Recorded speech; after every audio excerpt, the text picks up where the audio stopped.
Can you do me a favor? Yeah. When you get on that stage, I just need you to laugh and smile just over and over. Oh. Do that for me? Yeah, sure. Hey, camera, get ready for the snap.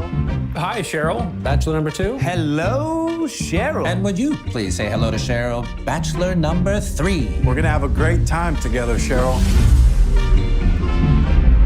I don't date much. I don't date at all, actually. But you decided to go to the dating game. My agent said it would get me seen. Did you feel seen? You know, most people don't like to be seen because you have to be comfortable with yourself. I never hide who I am. Did you get the shot?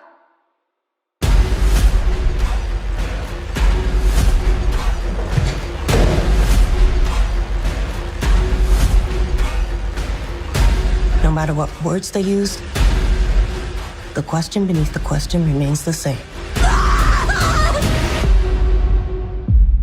All right. What's the question? Which one of you will hurt me?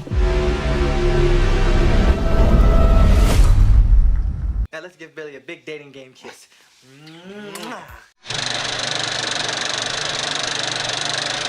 Greetings, everybody. Welcome to another Trailer Tears. I'm, of course, Rob, and this is my wife, Melody. What's up? We're actually going to talk about our first trailer, which is Woman of the Hour, which I'm not a true crime fan, but for some reason, I don't know why this particular story captures my imagination. I guess it's this whole dating game thing. Well, it's just so freaky. Not only that, it's based on an actual serial unaliver that would, go on dates with women. It's a serial killer. Yeah, it's a serial killer.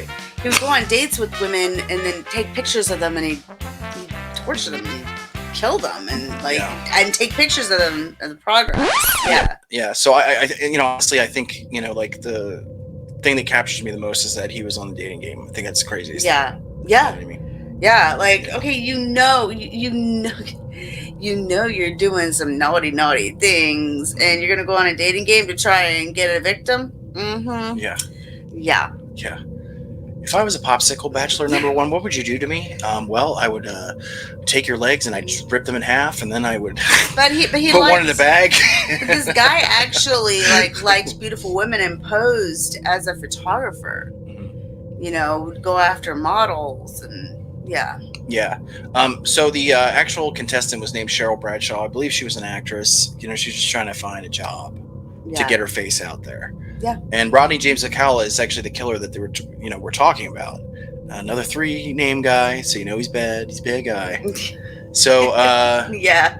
This dude literally, he supposedly has like 130 or 140 crimes that aren't, like, according to him, that haven't been accounted for. Right. He has 9 in total, I believe, which are in New York, Washington, and California. That are confirmed. Yeah. Yeah. So the whole thing with Cheryl Bradshaw is that he was on the dating game with her, and thankfully her radar was, on. He creeped her out. And he creeped her out, and she said no to the date.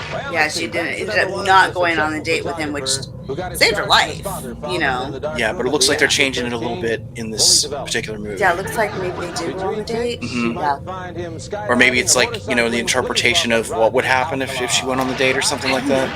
I don't know. This movie sounds like it's going to be really awesome. The thing that's really cool about this movie for me is that, first of all, like, just stylized, it looks absolutely wonderful. It looks like, like they're doing with Late Night with the Devil, like that kind of thing. Yeah. Why do you say that? There have been comparisons that, like people, I heard people online saying, oh, great, like people are now ripping off of Late Night with the Devil. Well, clearly you weren't part of that era because that's bullshit. Right. Everything looked like that. Well, this supposedly happened in the 70s, didn't it? Yeah, the year of my birth, 1978. Yeah.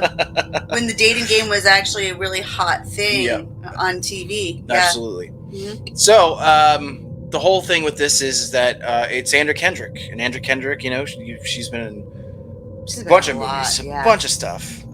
She's also the voice in Trolls, too. Is she? Yeah. I think the thing I like about her is that, she always struck me as a really awesome, just a person. Like in interviews and stuff, she's like very funny and, whatever. She always kind of got the short end of the stick, though. Like even in Twilight, she had nothing to do. You know what I mean? She's supposed to be Bella's friend. Well, she has that girl next door look. Yeah. Like it's really just that girl next door look. Yeah, she was the girl next door in that, and Juno, and a bunch of other stuff. You know, and she's done some other, you know, like major, like, you know, feature things, but Anna Kendrick can sing though. She can sing. She yeah. definitely can. Yeah, she's got a voice on her, and apparently she can also direct. Well, because this movie came out. It has a 90% score already. I guess it was like, you know, like it was shown in like festivals and stuff like that. So like it has a really good rating already. Oh wow! You see a lot of these actors like kind of making the jump into, you know, behind the scenes, which is great. Right. Well, I mean, like they've been in the game for so long. They know what to do. Yeah, exactly. Mm-hmm. So I know you were into serial killer stuff, but like, what about this film is like most, you know, exciting for you in terms of, you know? Well, this one, oh my God, this being a sick true crime freak or whatever. I am a true crime freak. Well, I remember this one. Like, Do you I mean, yeah. Well, I mean, I was born in 1976, so I remember I was little when this one came out.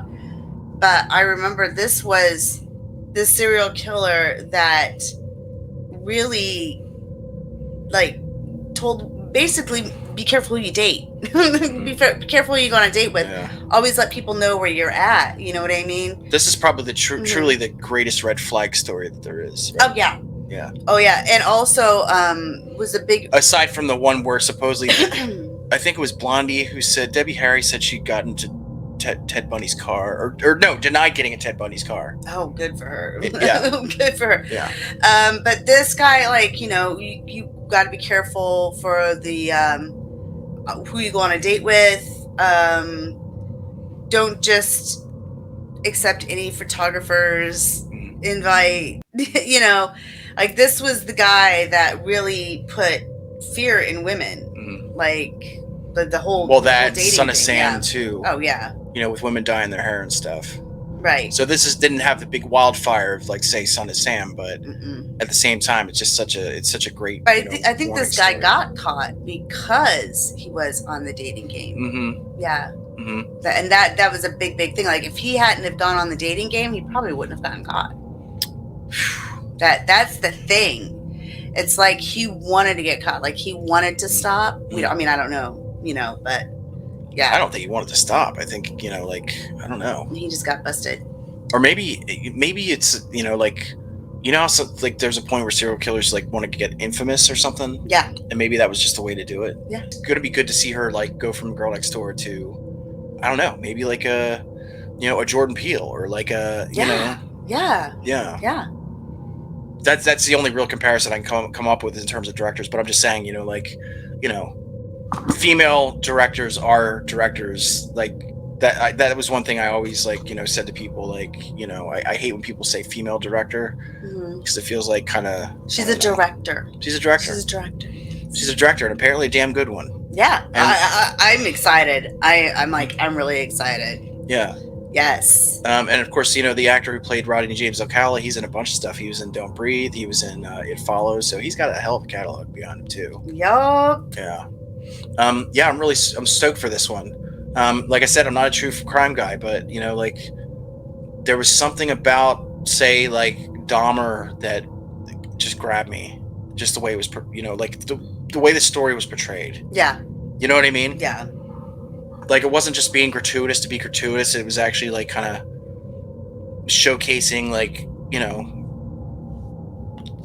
like, you know what I mean? It wasn't like it wasn't porn. But it wasn't like, like, you know, I think like, with this is going to go into the perspective of the woman. Yeah. Yeah. So for sure. I'm excited. It's called The Woman of the Hour. Yeah.